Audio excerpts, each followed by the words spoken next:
Does your student struggle with handwriting? This is the Homeschool Sanity Show, the episode where my guest will help us with handwriting. I'm Dr. Melanie Wilson, Christian psychologist turned homeschool mom and curriculum author. And this is the podcast helping you wave goodbye to worry and say hello to a happy homeschool. Hey homeschoolers, before we dive into the topic, I want to thank CTC Math for sponsoring the podcast. Are you looking for a new math curriculum? CTC Math specializes in providing online video tutorials that take a multisensory approach to learning. Favorably reviewed in Kathy Duffy's 102 Top Picks and the Old Schoolhouse Crew Review, the lessons are short and concise to help your children break down concepts and appreciate math in a whole new way. The lessons are taught the traditional way, not to a test. Each one of the video tutorials is taught by an internationally acclaimed teacher, Pat Murray, who is renowned for teaching math concepts in a simple, easy-to-understand way and in only a few minutes at a time. CTC Math uses a multisensory approach of effective graphics and animation synchronized with the voice of a friendly teacher together with practical assessment. This three-pronged attack makes learning so much easier and more effective. Even students who struggled with math are getting fantastic results. And those who are doing just okay are now doing brilliantly. Visit ctcmath.com today to start your free trial. I wish I'd had Sarah's help when my kids had a hard time with handwriting. Sarah joined me for a previous episode on occupational therapy. I'll put the link in the show notes. Sarah is an occupational therapist with a background in both pediatrics and home health, and a homeschooling parent.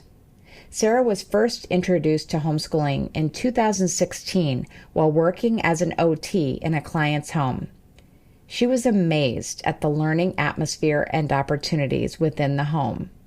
Now, as an OT homeschooling her own family, she noticed that parents, though experts on their own children, were invariably asking the same questions and needed resources.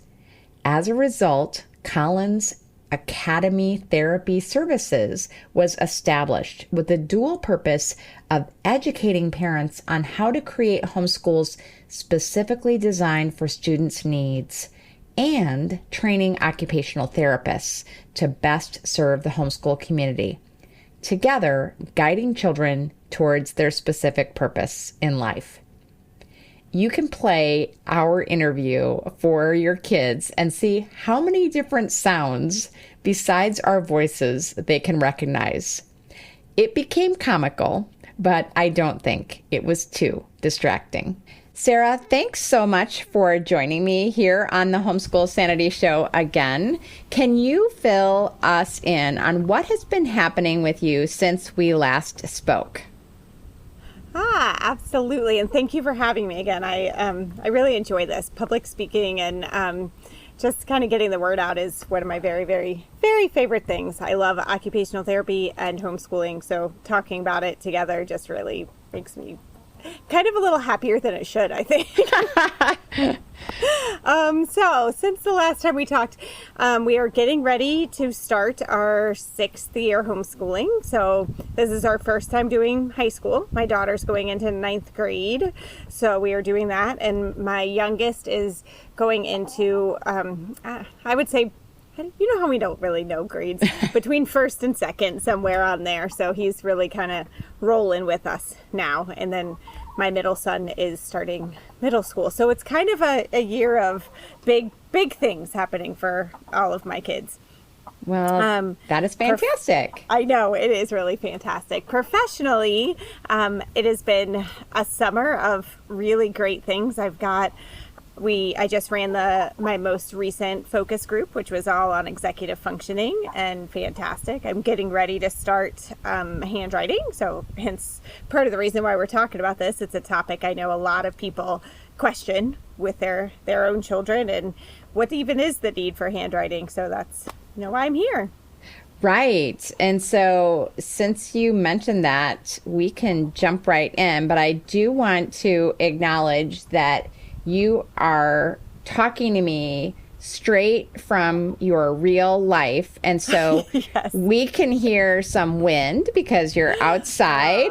I can hear your sweet little chickens. We had chickens when I was a kid.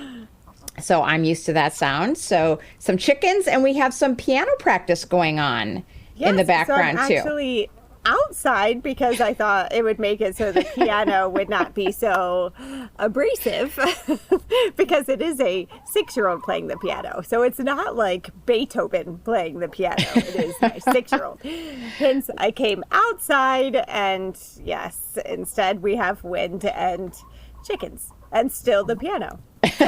Well, it is real life, and it is real life. It is real life homeschooling working mother. Here we are. Yes, we are going with it. So, well, you mentioned something about my very first question because we are talking about handwriting today, and so I think some of the homeschool moms listening to us may be wondering if a focus on handwriting is even still important with the dictation software and tools that we have available to us, and the fact that we text and type, we keyboard so much of our communication. So is it still an important skill that we should focus on? So it's a very interesting question. Research shows that when we are using handwriting and pairing anything with a motor skill, then the more of our brain that we're using. So, and typing isn't necessarily the same thing because you're not writing a K is different than an L. You're not having a different movement. So in that basis, knowing your child and knowing how your child learns helps to make that decision for you. So if your child is a kinesthetic learner, handwriting is important, because when they're little, we're moving all over the place and they're allowed to bounce in a ball and jump on a trampoline. And I don't care what they're doing, they're moving frequently. As time goes on and you move into a workplace, or you move into a college lecturer, or you move into even in Sunday school or at a sermon or places where you cannot really move, if you are not an auditory or visual learner, you need that kinesthetic approach. You need to be able to write. I'm a prime example of that. Sitting in a class, I get nothing unless I am writing. Even at church on Sundays, if I'm not taking notes, then I'm drifting and thinking about what I need to get at the grocery store later and who else, because I'm not focused. So if you know your child is a kinesthetic learner, it is really important to be working on handwriting with them. Now, if your child is an auditory or a visual learner, having some basic skills to be able to fill out a form if necessary, to be able to jot a note really quickly, perhaps is necessary, but writing really long things, probably not.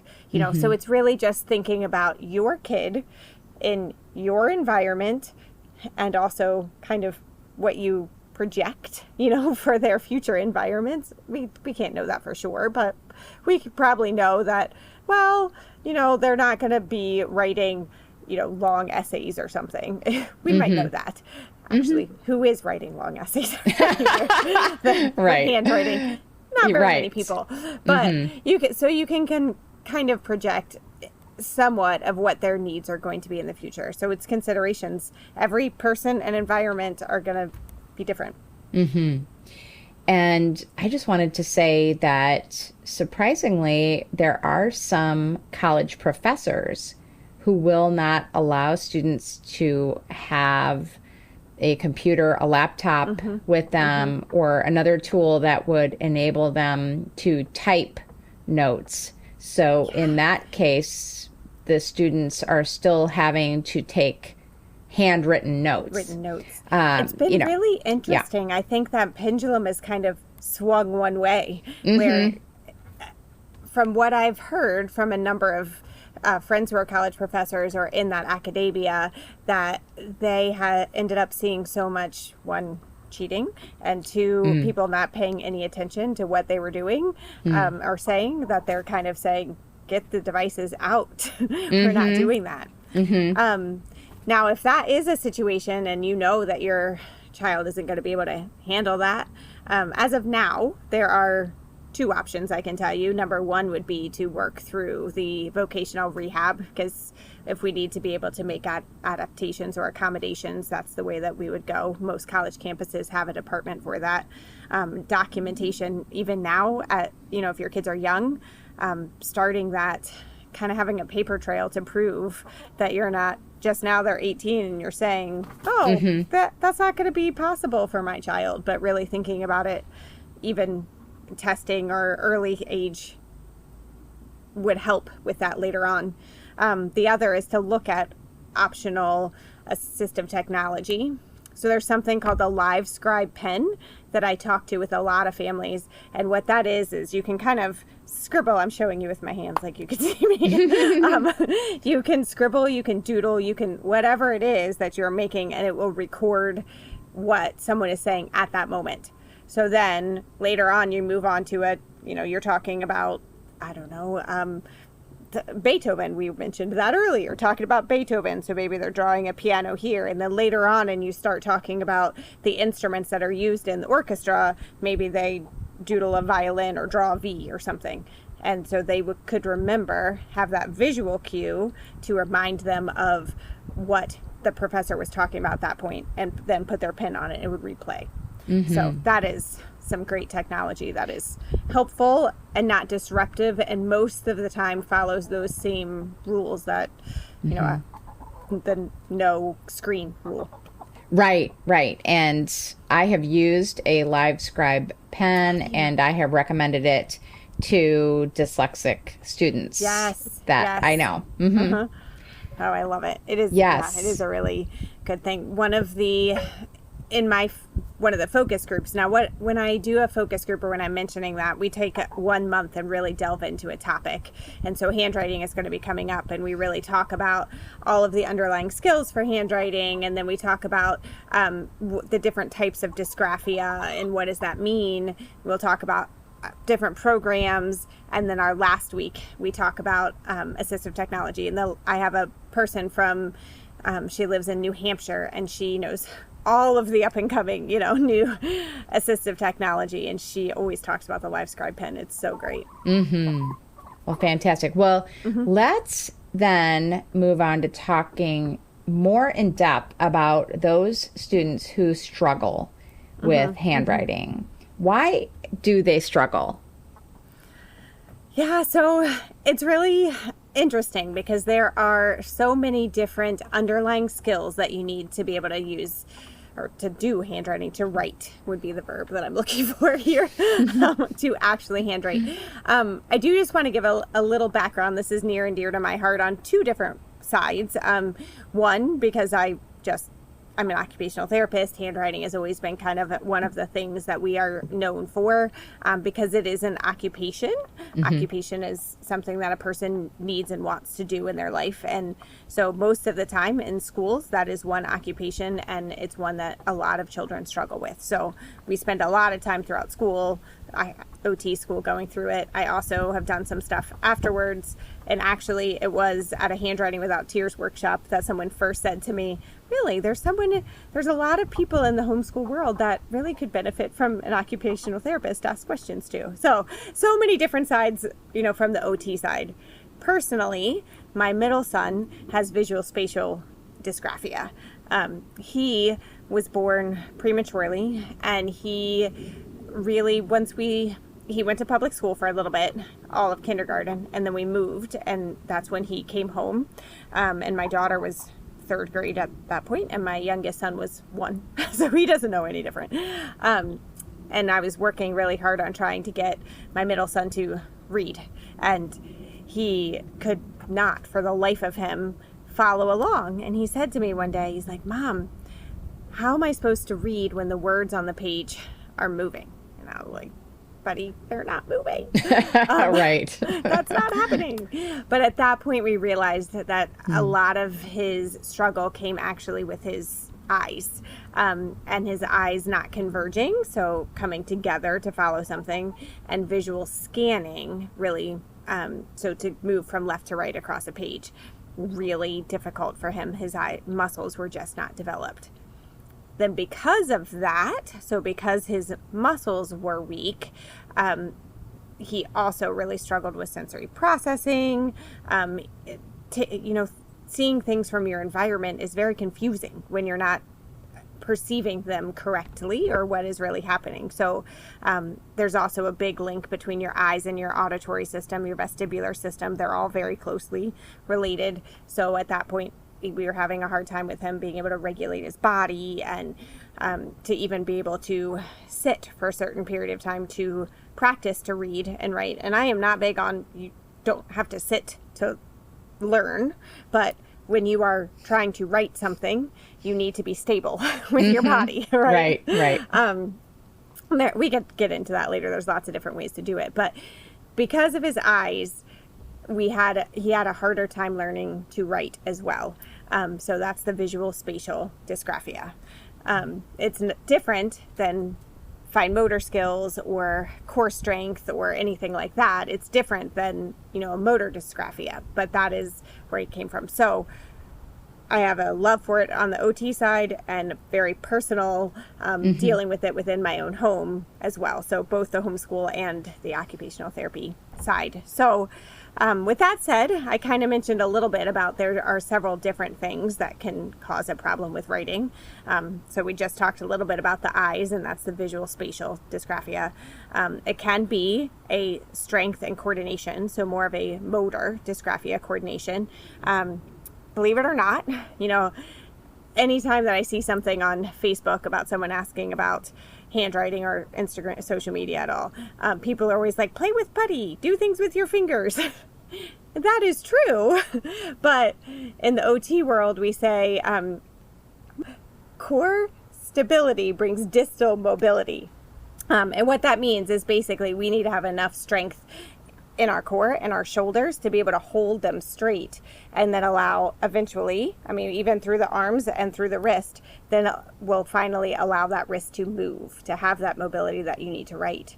So it's not necessarily that we need to start with, digging something out of rice, but we need to start with, starting with vertical surfaces, trying to build up strength here in the core through the shoulders. So that's actually where we started a lot with my son. Is I started working on having things in front of him. I called it bath math at that point. We would put my youngest son in the bath because that way he would be nice and contained. Remember, he was 1. And we would put on the bathroom mirror is where I would write up his math problems.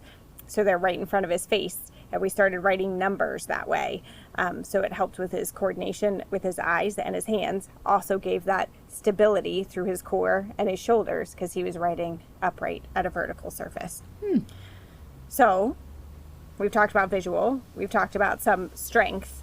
Then there is also the coordination piece of motor planning. So knowing what to do, planning how to do something with your body, then implementing it, and then evaluating it. So do you know that for, a D, that you need to make a big line down and then a big curve? Do you know that process? Do you know where to start? Do you know where to end, at the bottom, that you're not just moving along? Can you find that line that is the stopping point? So that can be another piece of it. And shaking out all these things of what is the actual problem or what is holding our kiddos back, that can be really a struggle. Yes. And then what about the fine motor piece? Yeah. So you haven't mentioned that as much, and that tends to be the thing that I hear about the most.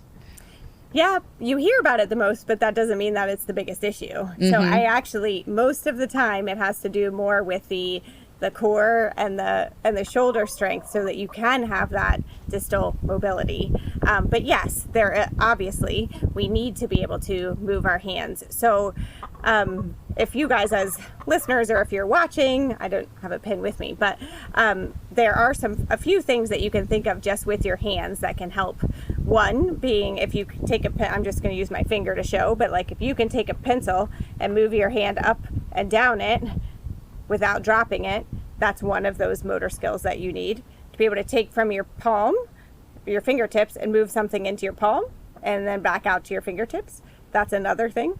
And then being able to rotate, I wish I had a pencil to show you, being able to rotate around in your hand is another. So those are three really easy kind of tests to see, is it a fine motor issue that my kiddo is struggling with, or does it come more from our core and shoulders and the strength, stability piece?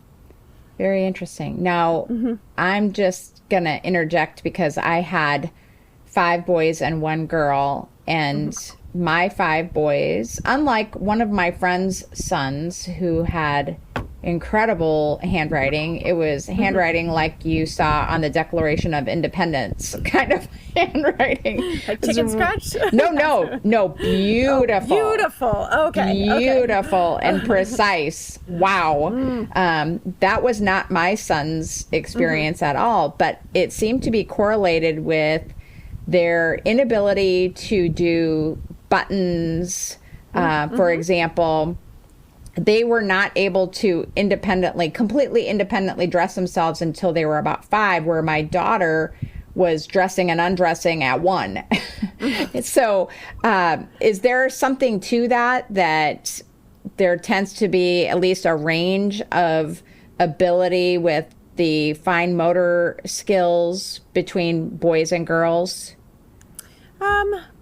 I don't know that I have necessarily seen research on the differences in sex and being able to motor skills. However, what you saw was consistency across the environments, and that is a huge key component in observation. So if you're thinking about a person who can't do buttons or learn to tie their shoes or play with Legos, that's when we were talking about there's so many different ways, so many different types of issues that could affect handwriting. That's a key that, it's probably handwriting. I mean, it's probably fine motor skills. Okay. Yeah, I'm trying to think if there's nothing that I know of that has really tied it to, but you do personality-wise frequently see girls to be more willing to sit and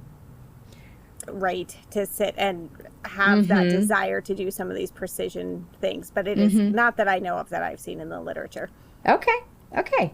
Well, let's move on and start talking about how we can help our kids develop when they have these issues that are keeping them from having good handwriting and being able to write quickly enough. I know that's an issue that is very important to me because I noticed it with my kids that their handwriting was too slow to keep up with their thoughts, and so they wanted nothing to do with it. They were just too impatient. And so I know I'm asking you to give us a lot of information, so you can just start where you want to. And you've talked about some things already, with that core stability and the strength. But can you start to give us some ideas of how we can work with our kids? So one of the first things that I talk about almost all the time is really, again, you are the expert in your child, but talking with your kid about what their goals are is really important, and kind of what is the purpose.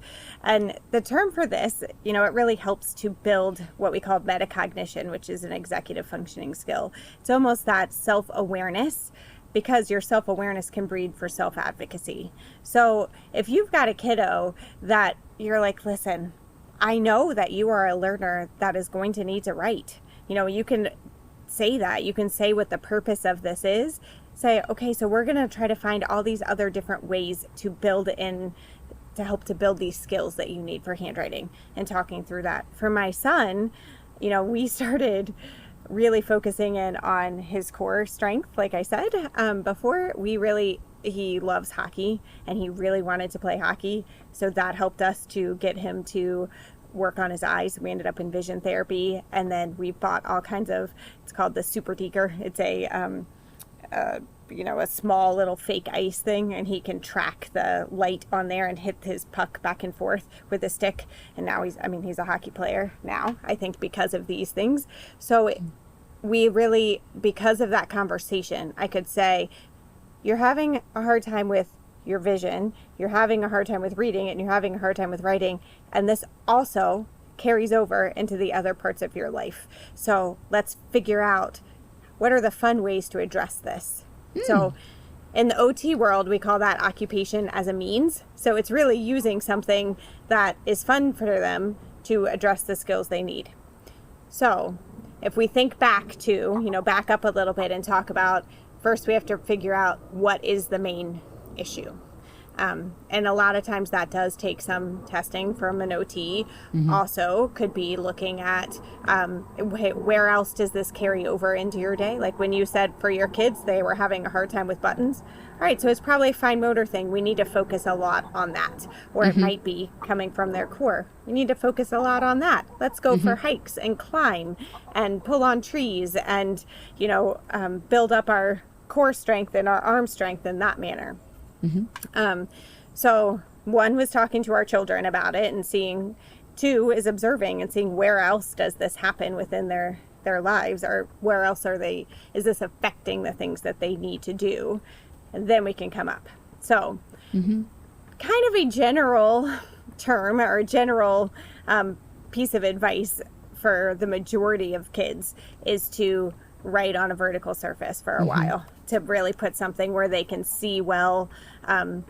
Right now, I actually just looked up and I have my youngest son now, was tracing a piece of art that he wanted to do. It's taped on my door. So every once in a while, he'll just add a couple lines to it. It's always up there. Sometimes for my older son, I talked about the bath math or on that vertical surface.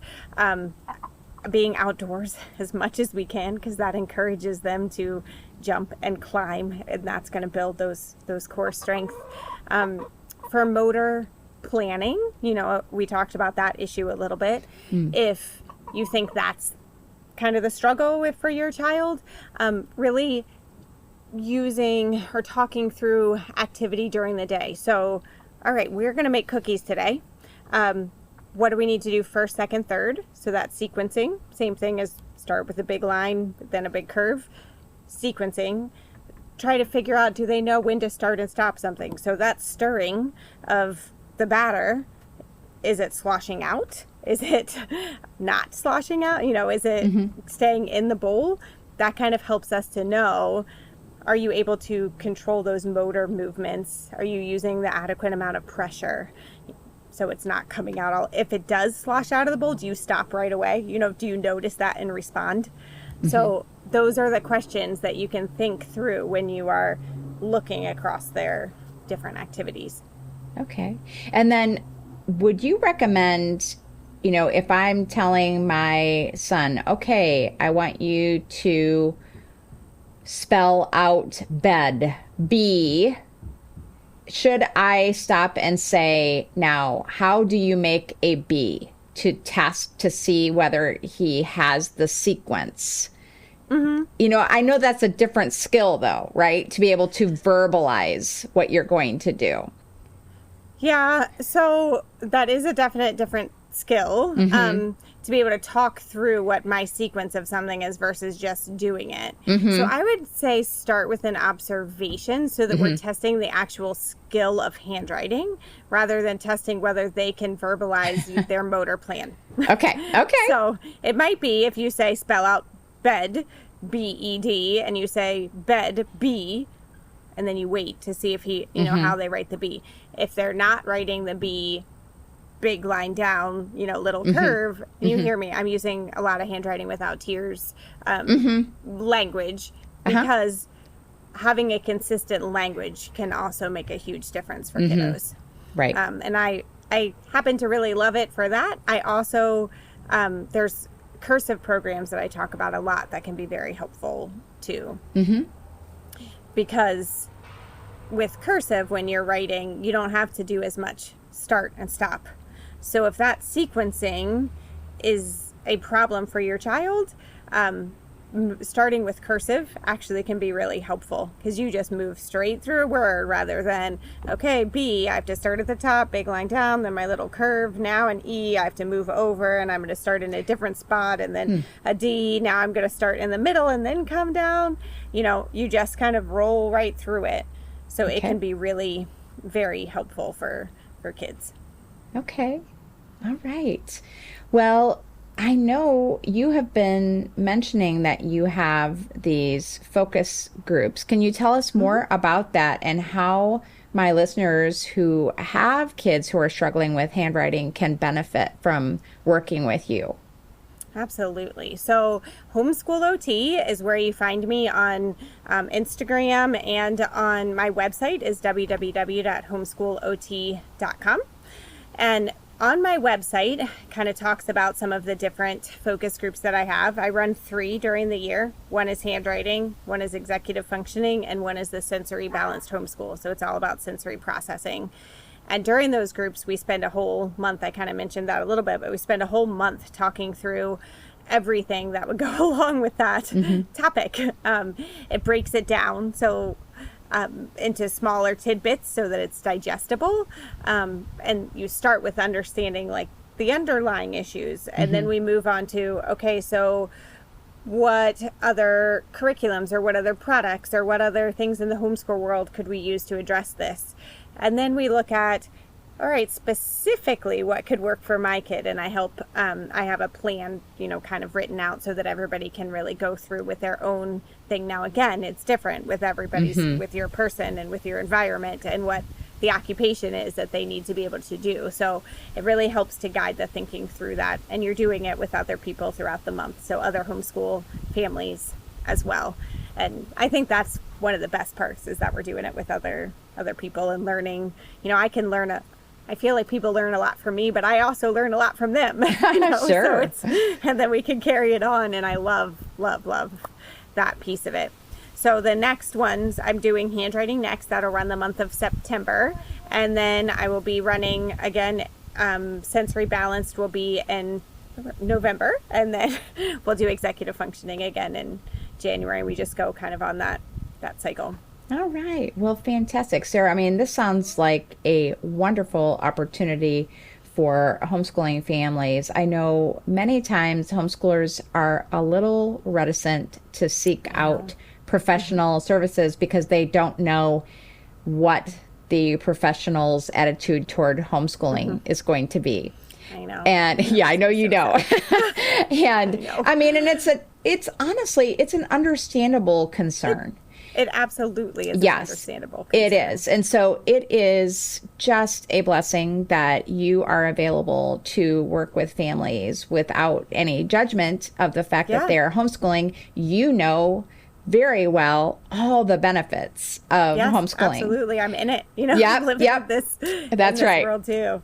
And That's right. I think homeschooling, we just have to remember, homeschooling does not mean that we are alone schooling. We're not doing it by ourselves. We are not totally responsible for everything for our children.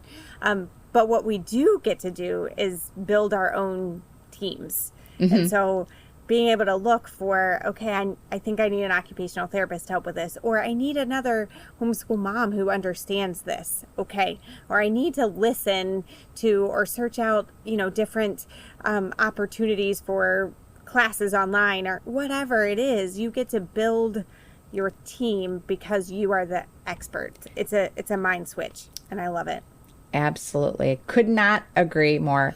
Sarah, it is always a pleasure to talk with you, and I am so thankful that you share from your expertise with us. Thank you. Me too. Thank you so much for having me. To find the links to Sarah's website and social media, and to a printable I created to increase my kids' handwriting speed, go to homeschoolsanity.com/handwritinghelp. Thanks again to CTC Math for sponsoring the podcast. Have a happy homeschool week. Thank you for joining me on the journey to homeschool sanity. I would love to continue the conversation. You can find me on social media at Homeschool Sanity. And if you haven't heard it lately, let me remind you, you're doing a great job. This has been a production of the Ultimate Homeschool Radio Network.